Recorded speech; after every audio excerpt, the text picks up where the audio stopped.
So before we start, I would like to just have a quick little introduction on Renzelle.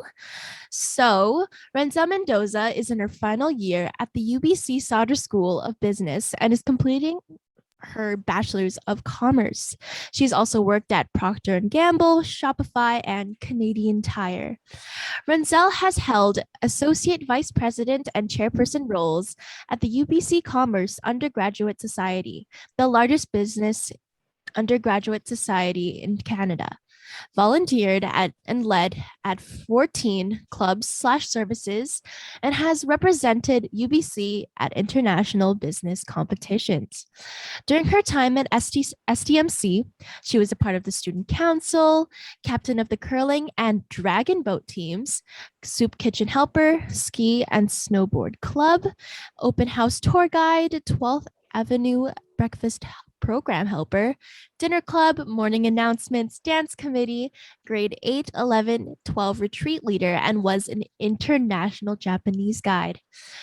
And after spending almost a decade in volunteer opportunity roles in athletics, academics, and communities across the Lower Mainland, Renzelle knows that anyone can be a leader at any age. She believes that finding the intersection between passions and service is the linchpin to success. Renzelle is now going to start her presentation. So, after this introduction, the stage is yours, Renzelle. Thank you so much. How can I share my screen? Can someone, whoever is the host, please enable screen sharing for me? Hello, everyone. Great to be here. Did I came late? I just came in just now.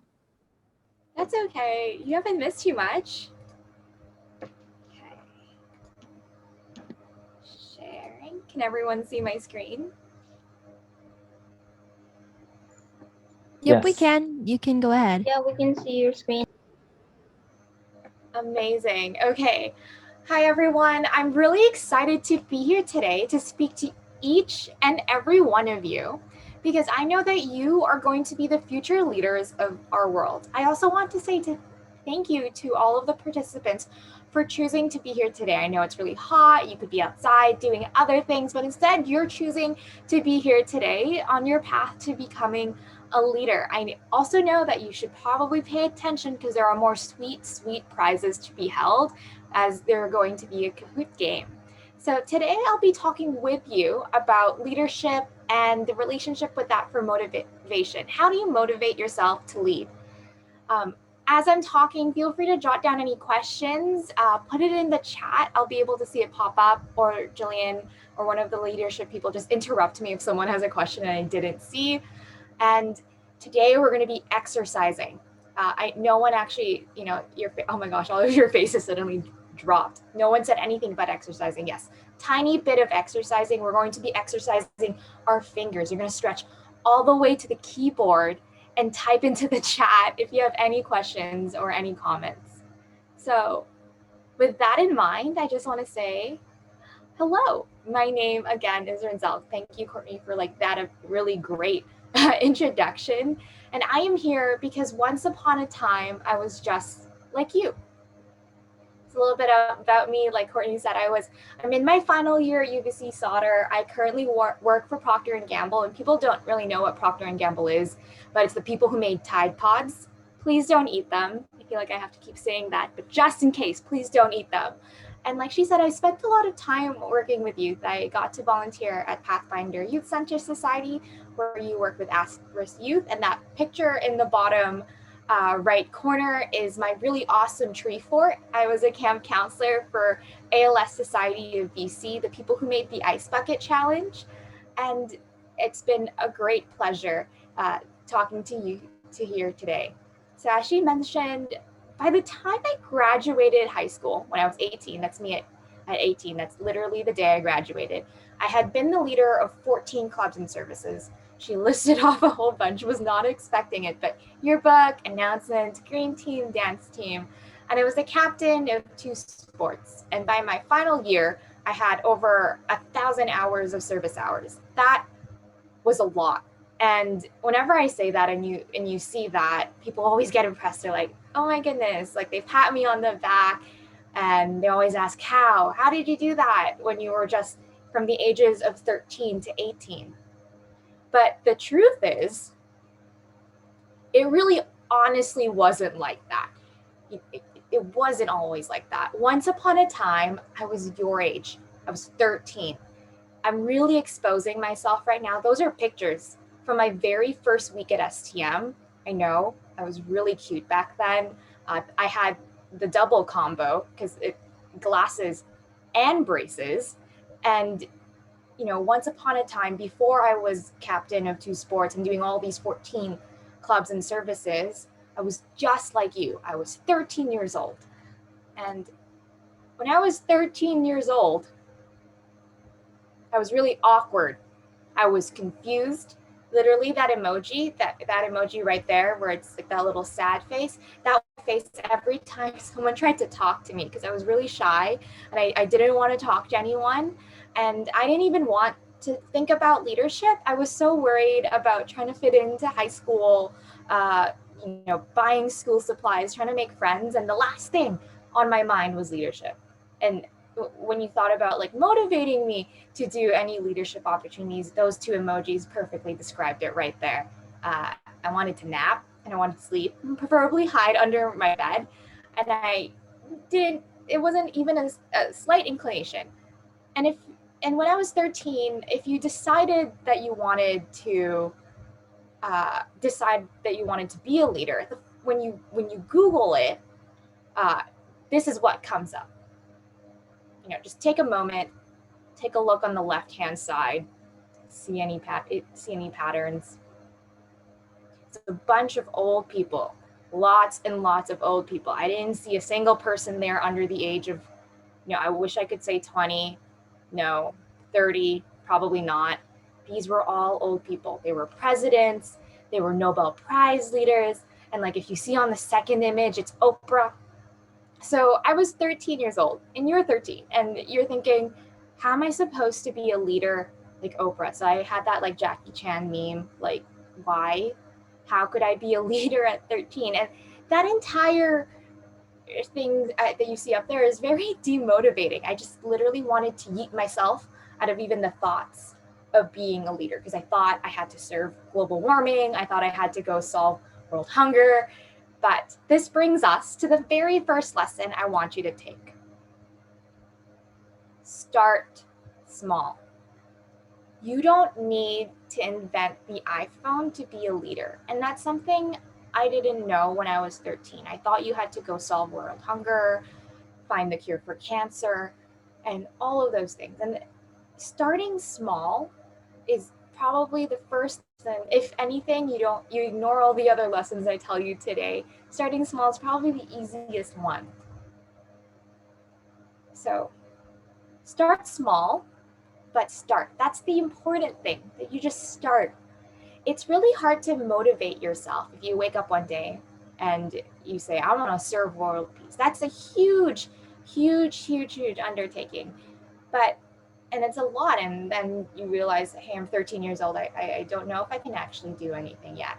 But it's 10 times easier if you start small. And it can be as simple as raising your hand during class. And you're thinking like, raising your hand, like that doesn't really do anything. Raising your hand is actually more nerve-wracking. Oh, something there. And raising your hand is actually more nerve-wracking for high school students and people your age. And it's teaching yourself how to take a risk. You're showing initiative and you're asking questions and you're okay with getting things wrong whenever you raise your hand. And those are small, tiny little skills that help make you be a better leader. And you're also learning how to use your own voice, because for the first 13 to 12 years of your life, you're probably just listening to whatever your parents say. And high school is sort of that time where you're making a stand for yourself and you're saying, I want to do this.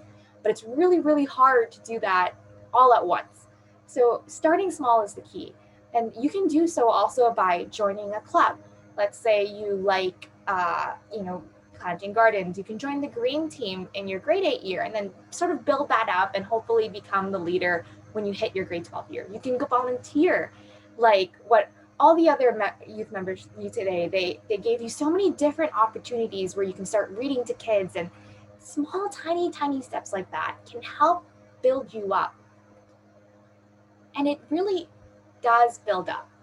So one day I raised up my hand in class and asked, hey, like, global warming is an actual thing.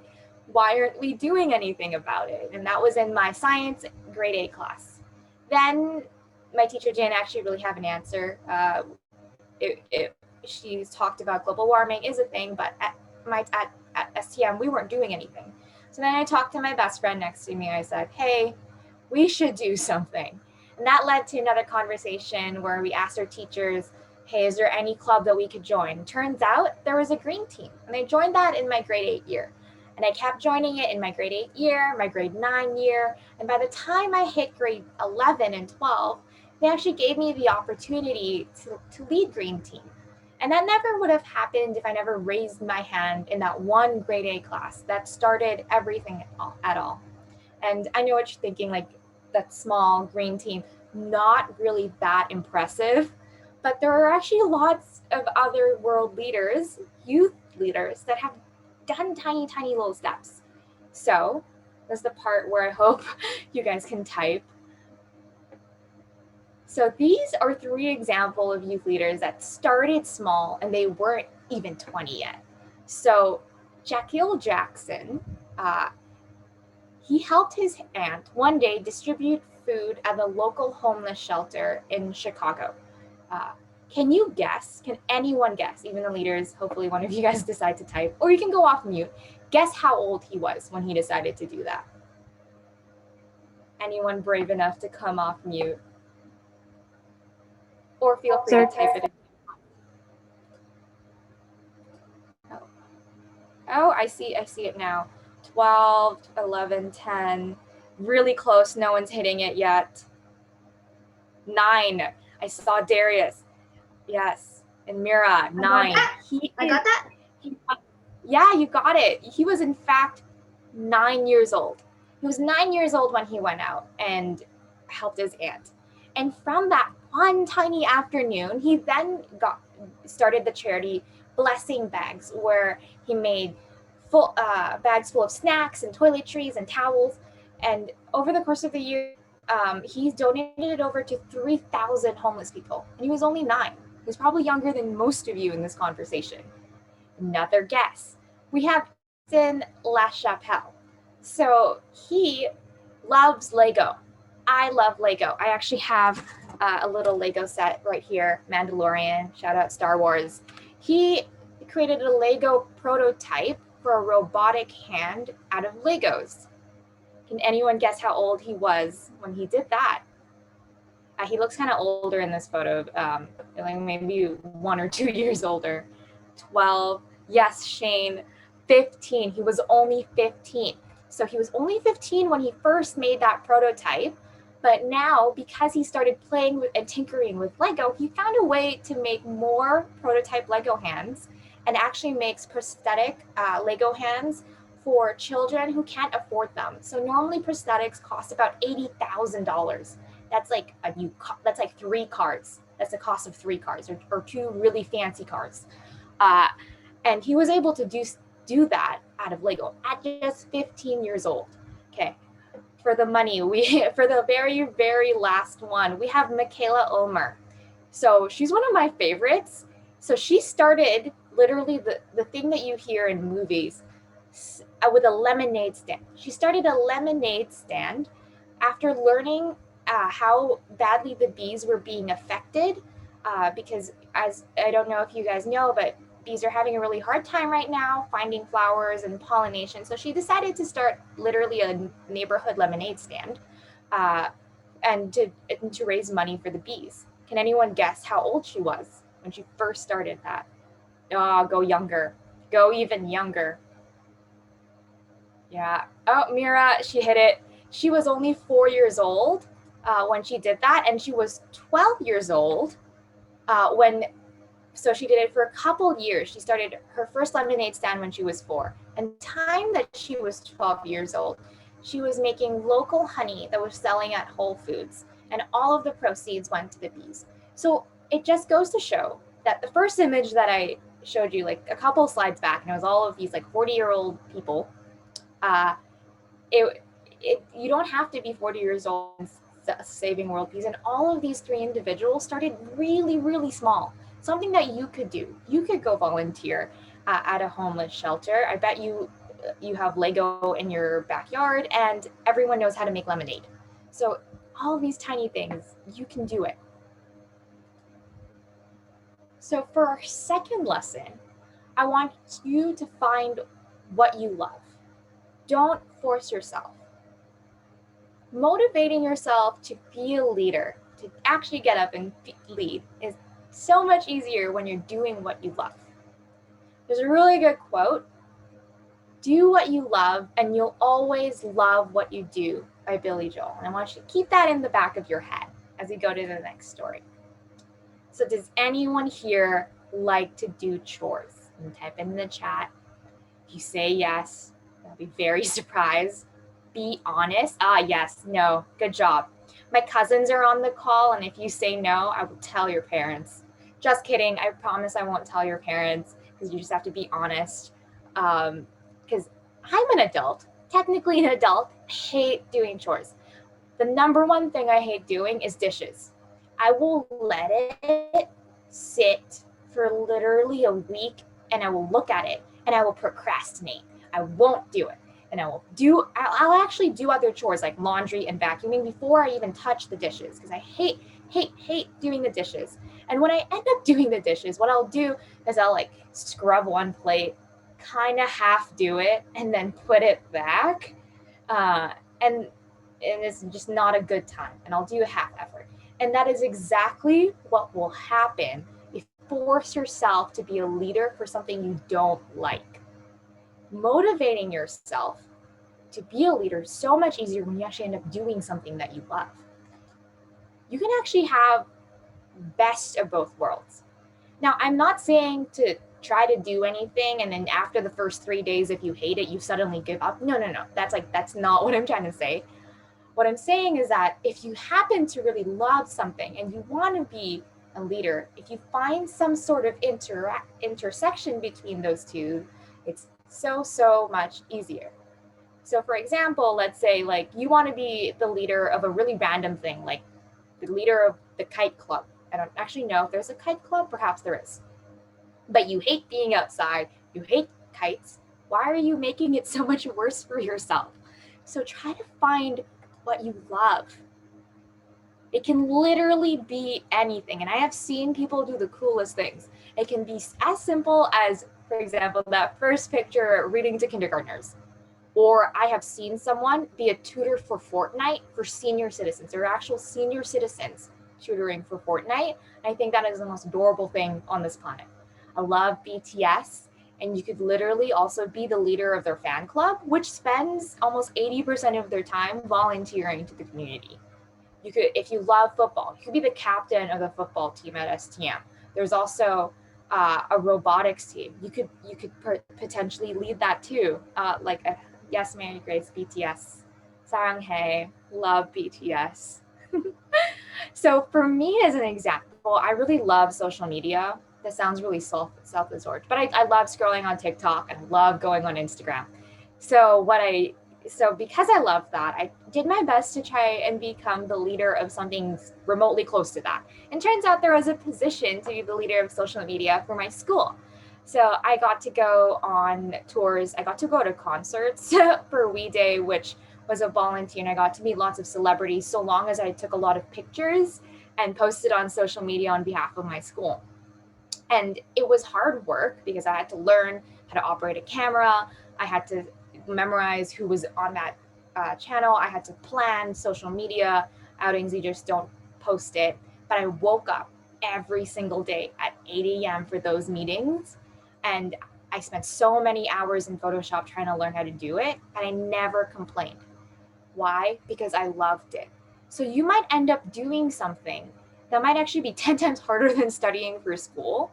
But because you love it, you don't care because it's something that you are actually wanting to do. So my third and final lesson is ask for help. You're never alone. A lot of the time when I was, in grade 8 or grade 9, even in grade 7 starting out, I really wanted to prove myself to my parents that I could do it. I wanted to show, hey, I don't need your help. Like, I'm a big girl. Like, I'm 13 and totally, like, I could cross the street now. There were so many things I could do. Technically, I could get a job, and I didn't want to ask any help because I wanted to prove to absolutely everyone that I could do it on my own. But being a leader doesn't mean you're by yourself. So does anyone know what this picture is of? It's kind of blurry, sorry, and like the logo is 2 bits, but try to guess. It's okay if you don't know. It is not the YouTube conference. Yes, Courtney, it's United Nations. Also, love your emoji. I also had this face. It's really hard to tell. It is the United Nations. So, if you don't know, the United Nations is when all of the entire world's leaders from every single country come together and literally talk. They talk about politics, they talk about science, how to basically make sure the world doesn't explode tomorrow and we're all having a good time. And those are literally the world's leaders. And they all come together. They're not by themselves in their office. They're not by themselves, like doing it all alone, because they realize that you have to work with a lot of different people, because a lot of different people have different ideas and have different passions, and they have so many things to offer. And they know that you don't have to do it alone. So why should you, at 13 to 12 years old, also do it alone? This is also one of the best ways to avoid burnout. So when you first start trying to lead something, it can get really overwhelming because you're trying to do 112 tasks at once. You're trying to handle the social media things, like, which, by the way, like, everyone who handled this conference, stellar job. See, it's not one person running this. It's closer to 10. Uh, when you spread out all the work and you talk to a bunch of different people, you're not trying to take on the whole universe. So having a team, you can lean on one another. You can ask your teachers. And I know, like, you don't want to ask your parents for help all the time, but you can still ask your parents for help. You can talk to people like me, or for this lovely group of people who have organized this conference. Ask them, because they have also other experiences, and it can make your whole journey into leading something so much easier, and it's so much more motivating. So when you fail, eventually, if you don't fail as hard, and they can tell you, like, hey, the thing that you think you messed up, it actually wasn't as bad as you think. The best types of leaders know when to lean on other people. And that's something I wish when I was 13 years old learned, because I would have been so much more happier knowing that I could ask for help. So, what now? So, remember, these are your 3 lessons.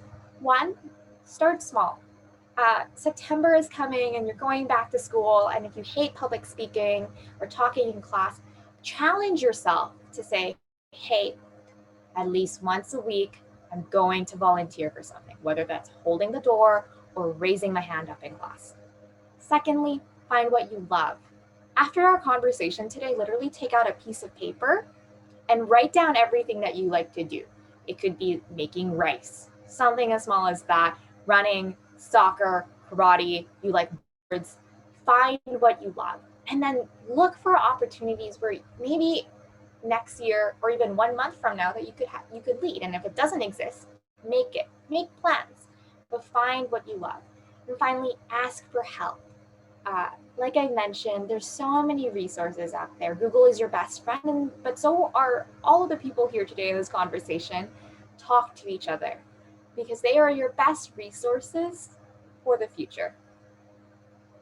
I just want to end this with saying you are our future leaders, every single one of you, and you have the capabilities of doing so many things. Yes, Carlos. Hi, Roblox.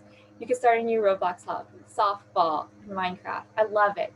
You could literally lead all of those things maybe a week from now, a month from now, 3 years from now, who knows? But you have so much potential. And I believe in each and every one of you. And I just want to say thank you so much for Youth Mentorship Society for inviting me here to talk. And thank you all for being a really great and participative audience. I love the chats. You're so much better than my students in university. Sometimes they say nothing, and then it's an awkward time where I'm just looking at it, wondering if anyone will say anything. So that's the end of my presentation. And if you have any questions, let me know. Oopsies, stop sharing my screen. Yeah. Yes, so many. Now pass the baton back. Ooh, I'm getting actual questions. Okay. Oh, the chat disappeared. I saw a question pop up. I will go back to it. What are the benefits of leading all of those volunteer opportunities and work for you? Okay, so at first, when I was in grade 8 and I started volunteering for all of those things, I wanted to do it because I wanted to get more leadership experience before I got into university, because I knew that getting into university was really hard. And that felt like a really superficial reason. But as I went through it, a lot of the places that I volunteered at was giving back to my community, whether it was younger students or just a greater community in general. And when you help, particularly the community, it makes you feel so, so much better because you're offering a piece of yourself to someone else. And I don't know how to explain the feeling, but you get a lot of gratification and you also get a lot of skills out of it. And that were sort of like the best opportunities and the benefits that I got. And everything sort of ladders with each other. So many, for example, like yearbook, I never thought yearbook would actually help me get me my job today. And you don't know what you do at first and then how you can apply that to the future. Yeah. Great question. You like golf? Cool. I like the smile. Okay, the emojis that everyone has been sending, I feel as though I haven't explored all the options yet. So you're giving me lots of good feedback. But thank you so much. And if there's no more other questions, I can pass. Oh, just kidding. There's another one. How did you find inspiration to become a leader? So, great question. As I mentioned from like the first couple of slides with the 40-year-olds, that was not that inspiring to me because I thought I had to be old. So when I was in grade 7, there was something called We Day. And I don't know if it still happens now, but We Day was a time where they invite all of the elementary school students from the lower mainland to attend this concert. And there were really cool people there, like Nick Jonas and like Shawn Mendes and a whole bunch of celebrities who said like, oh, like if you volunteer, you can have a great impact. And I got to, aside from the celebrities, a lot of the youth leaders of that time actually came up on stage and explained their different stories. So for example, Craig Kilberger, he woke up like one morning and found out that there was a lot of malaria going around, and he was only 14 at the time, and he actually went up and spoke to me, and I was probably 12 or 11, and hearing the fact that he started his own charity at just 14, I was inspiring. So I had to listen and find out from other people about other youth in their age before I got really inspired. So when you Google, search for young leaders, young impactful leaders, and read their stories, and that's how you can go set off the world. Courtney, is there specific people in your life that pushed and inspired you to become a reader? Who are some of your role models?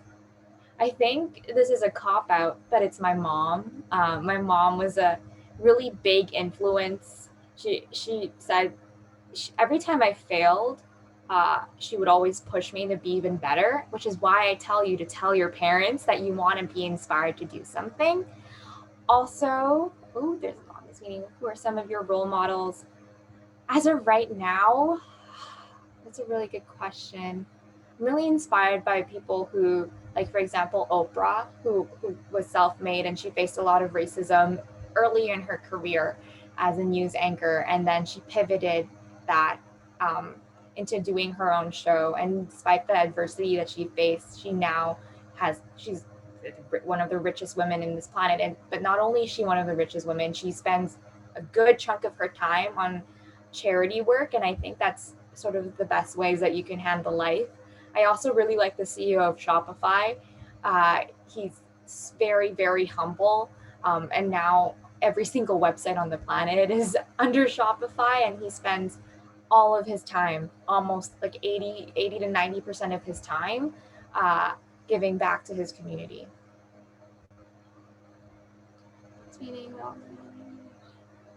With all those volunteer activities and schoolwork, how did you manage time? Please give us tips. So, I didn't do all 14 in one whole year. What I ended up doing in grade 8 was trying a lot of, from grade 8 to grade 10, I tried a lot of different things. And then once you get to grade 11 to 12, you pick your top 5 things to do and make sure it's things you really like. That's why lesson 2 is important, because that's how you actually get motivated to do so. But like a concrete tip is to have a calendar. If you don't have a planner right now, please get one, even just in general for school. It's a good habit to form. And you don't want to have burnout. So you pull out either a physical calendar or online. I use Apple Calendar, and I block out my day for school, then I block out the day for homework, and then I block out the time it takes for all my clubs and activities. And if you're seeing that there is no free time at all in the week, that means you probably need to drop something or adjust. And you won't know that until you physically block out all of the time. And that will happen for all of you senior leaders on the call for university as well. So you have to be very selective. And the second thing that I actually started to do is that when you block out time, block out me time. Literally block out 1 or 2 hours during your week where you do nothing except something for yourself, because you don't want 12 to 8 hours of your day just doing school and your club and you have no time to relax, because that's the fastest way you get really overwhelmed. Do you have in politics and law?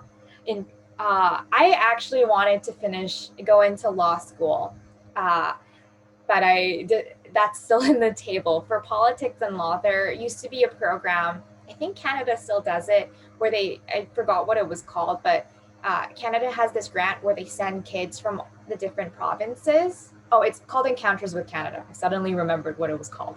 And they send you to Ottawa for 1 whole week, and they have this politics and law week, literally what you want, politics and law week, and you get to visit Parliament in Ottawa, have good conversations, and you get to meet members of Parliament while you're in Ottawa.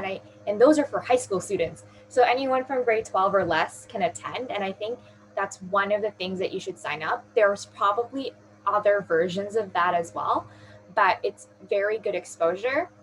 And then in terms specifically for law, talk to a law student.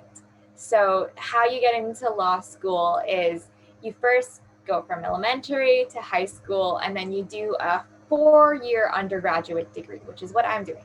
Then after that, you go into law school. So there's a lot of steps in the way, and talking to someone who's currently in law school is probably the best bet. And if you don't know anyone in law, ask an adult who probably knows someone. So you can message me after, and I can send you to talk to an actual law student if you want. I think that's all of the questions. Just kidding. How do you keep yourself motivated, especially when things go wrong, when obstacles and conflicts occur in your work? It's really hard. I'm not going to lie. And as you get older, it's sometimes you just sit and then things hit the ceiling and things explode and you have no control. So always take a deep breath and realize that it's already happened. There's no point in crying. You're allowed to also cry. There's many times I cried where I was like, oh no. And it's going to happen. It's happened a million times to me as well. But you just need to sit and realize it already happened, take a deep breath and take another one. Because there's no, when you're panicking, you're not making like good decisions in your brain. All you're thinking about is everything exploding. So stop, calm down, get your heart rate down. That way you can make a plan. And then sort of ask yourself, is it in my control?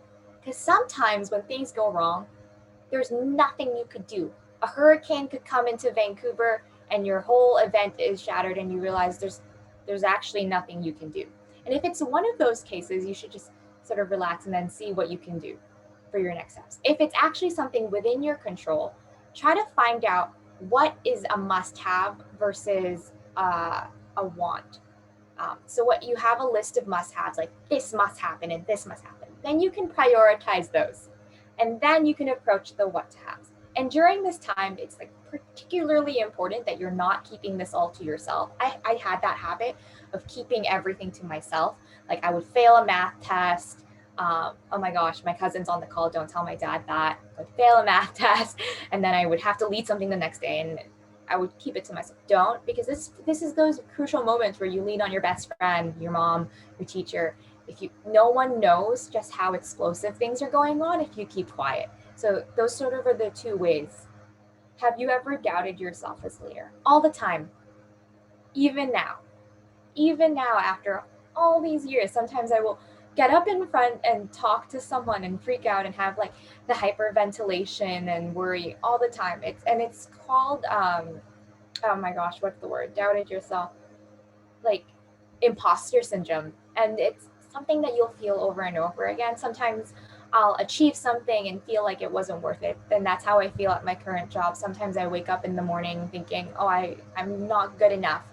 And it's sort of again one of those things where you just have to talk to people and realize that, hey, you did all these wonderful things. And everyone has to start off somewhere. And it's just a conversation that you're going to have to wake up. And before I go do big speeches or do events, I like to look at myself in the mirror and I just scream, which sounds really insane, but it was actually a piece of advice that the CEO of Procter and Gamble told me, that sometimes you just have to look yourself in the mirror and let all of those emotions out and then start, because it's all pent up in your body. What is Liam have? What is Liam interested in? Okay. Okay. I think that's all the questions, and I can pass the baton back We just have to. one more question from Oh, Mira, and it is, what is a saying slash quote that kept you going in leadership? a saying slash quote. Oh, now that I had that quote. Oh, oh, here, actually. This is funny. So it's a sticky note on my desktop, so I'm not making this up. Life is a work in progress. And I that gets me going all the time whenever I feel bad, because it's progress. It doesn't mean that it ends somewhere. You continue to get better. So you might have a really bad day today, but it'll be better tomorrow. And if it's even better, even if it's worse tomorrow, it might get better the next day, because life is a work in progress. And you can't expect yourself to be at 100% when you're still loading. So that's one of the things that I have. I have a bunch of sticky notes on my desktop, but this one's my favorite one. I actually have no clue who said that, but maybe if you Google it, we'll find out who said that. Random human number 300. Thank you again so much, Renzelle. All of your words have been extremely insightful and very inspiring. I honestly didn't think about a lot of the stuff that you were saying, especially with how to be a leader at such a young age. So, thank you so much.